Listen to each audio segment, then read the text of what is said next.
done yet, and it's like, I got things to do, I got people to see, I got shows to do. I was saying to Sharon, the hardest thing I have to bear is the fact that my brain is still there, but my body's Okay, listen. Two of the most unexpected legends in music, Elton John and Ozzy Osbourne, once came together and made this hauntingly beautiful song called Ordinary Man. People loved it, right? But guess what?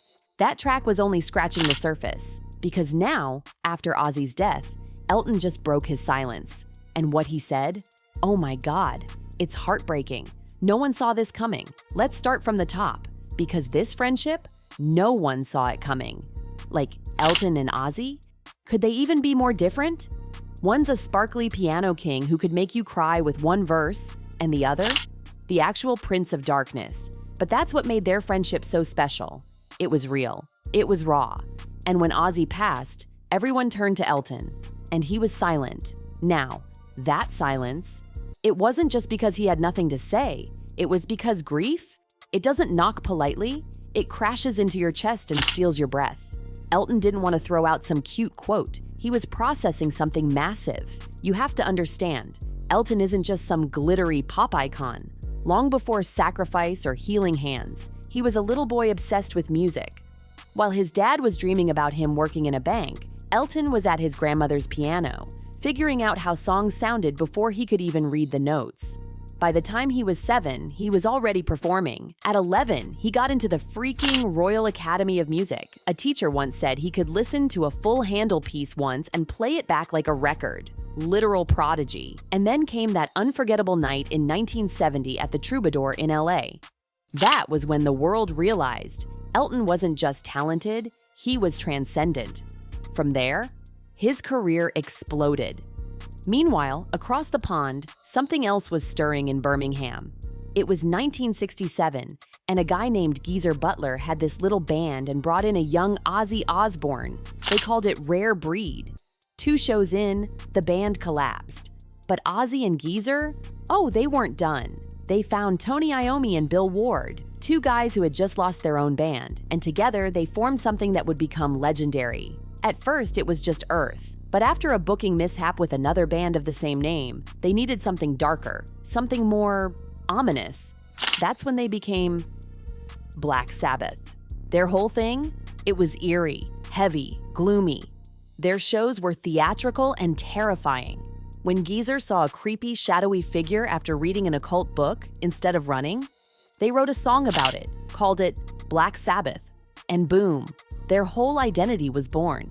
Critics hated them at first, said the music was too dark, too weird. But fans? They got it. They felt it. Paranoid was a hit. Master of Reality went gold, then platinum. And Ozzy's voice, that haunting, raw, bone-chilling tone, it defined heavy metal. But behind the music, both these men, Elton and Ozzy, they were hurting. Elton almost married his first love, Linda, before walking away 2 weeks before the wedding. He knew deep down that he couldn't keep pretending to be someone he wasn't. That moment, it haunted him. But even years later, when she needed help, he paid her medical bills, without blinking. Then came his relationship with John Reed. He fell in love, lost his virginity, finally felt alive. But that too ended. And then there was Renate, the glamorous wedding, the heartbreak on the honeymoon. He told her it was over just days after they tied the knot. She tried to take her own life. Years later, she sued him for writing about it in his autobiography. And still, Elton kept fighting. He came out as bisexual in 1976, fully came out as gay in 1992. He sued tabloids that tried to shame him. He stood up against hate. He refused to hide anymore. He found love with David Furnish. They built a family, 2 sons through surrogacy. Elton became godfather to 10 kids, including some from the Lennons and the Beckhams. He never held back. If he believed in something, he said it, loudly. Now let's talk about Ozzy. Because while Elton was battling inner truths, Ozzy, he was spiraling through chaos. In 1981, in Germany, drunk and wild, he peed in a wine glass and kissed an exec on the lips. The next year in Texas, he urinated on the Alamo, in Sharon's dress. Got banned from San Antonio for 10 years. He was arrested. He was out of control. He tried to strangle Sharon once. He ended up in rehab. Doctors were pumping him full of meds. 13,000 doses in a year. Ozzy himself later admitted it nearly killed him, and still, he kept performing. In 2013, he relapsed. Again, apologized, tried to clean up. Scientists even studied his DNA because they couldn't figure out how he was still alive. And here's the wildest part. After all that chaos, Elton John and Ozzy Osbourne made magic together. It all started with Ordinary Man. Ozzy heard it and said, "This feels like something Elton would write." So Sharon called him. Elton flew in, sat at the piano, asked for the chord chart, and within an hour, he had laid down the entire piano part. Then he just started singing along. The producer, Andrew Watt, saw it happening and was like, "Wait, Elton, do you want to sing on the track too?" And Elton didn't even hesitate. Took the second verse, just like that. And bam, the song went from powerful to devastating. People couldn't believe it. The Rocket Man and the Prince of Darkness on the same track. It wasn't just music, it was a moment. The song dropped in January 2020 and people were shook. Critics loved it, fans cried. It was deep, it was raw, it was real. And Elton? He hadn't been on the Billboard Rock chart in 27 years, until this.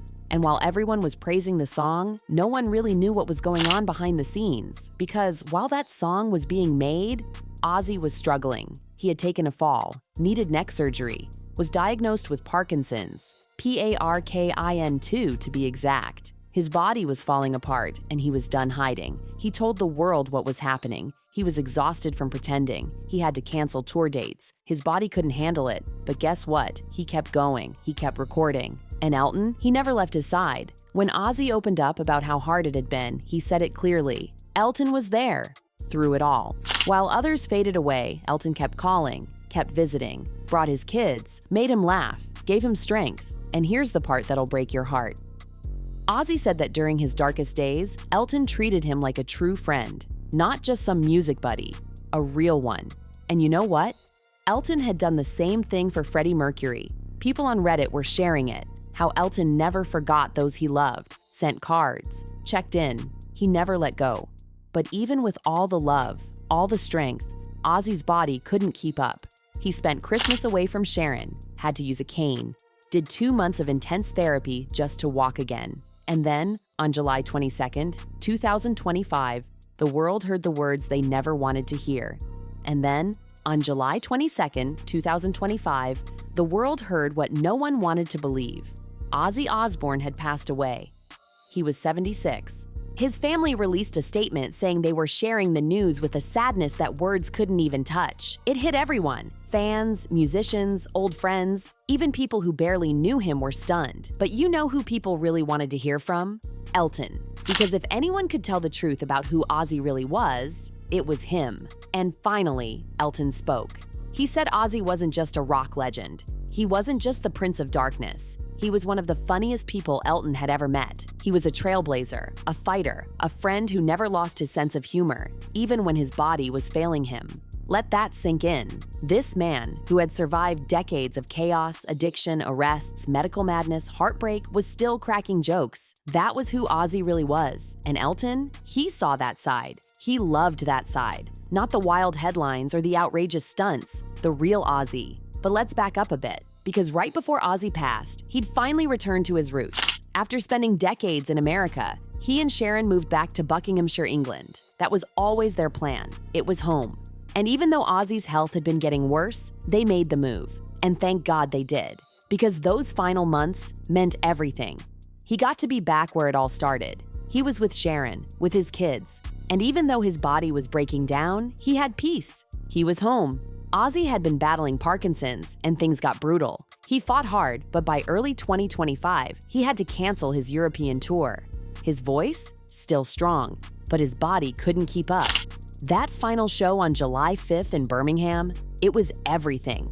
Black Sabbath reunited one last time. Ozzy sat on a throne, couldn't stand. But he sang, and the crowd knew. This was goodbye. A source said, that performance brought everything full circle. He began in Birmingham, and that's where it ended. A full life, a legendary legacy. 2 weeks later, he was gone. His family, Sharon, Amy, Kelly, Jack, were with him. They didn't need to explain. The grief on their faces said it all. But they held each other close, laughing through the tears, staying strong. Tributes poured in. Ronnie Wood called it a lovely goodbye. But Elton John, he went deeper. He talked about the real Ozzy, the one who called during hard times, who laughed even when everything hurt. Ozzy didn't want pity. He wanted to be remembered for his fight. And Elton made sure of that. Behind the chaos, the headlines, and the wild stage persona, Ozzy had heart. Elton saw it every step of the way. And this wasn't Elton's first time losing a close friend. He stood by Freddie Mercury too, right until the end. That kind of loyalty, it ran deep. Ordinary Man wasn't just a song, it was a confession, a moment of truth. Elton wasn't even supposed to sing on it, but when he did, it changed everything. After Ozzy's death, the song hits harder. You feel the love, the pain, the bond. Even the video, Ozzy alone, watching his life on screen, it felt like he knew this was the end. Rumors swirled during his recovery, but his daughter Kelly shut them down. He was fighting, still trying, but even the strongest eventually fall. In 2021, Ozzy entered the WWE Hall of Fame. A week before his last show, Birmingham named him and Black Sabbath Free Men of the City. A final bow, a full circle. Because Ozzy wasn't just a rock star, he was a survivor.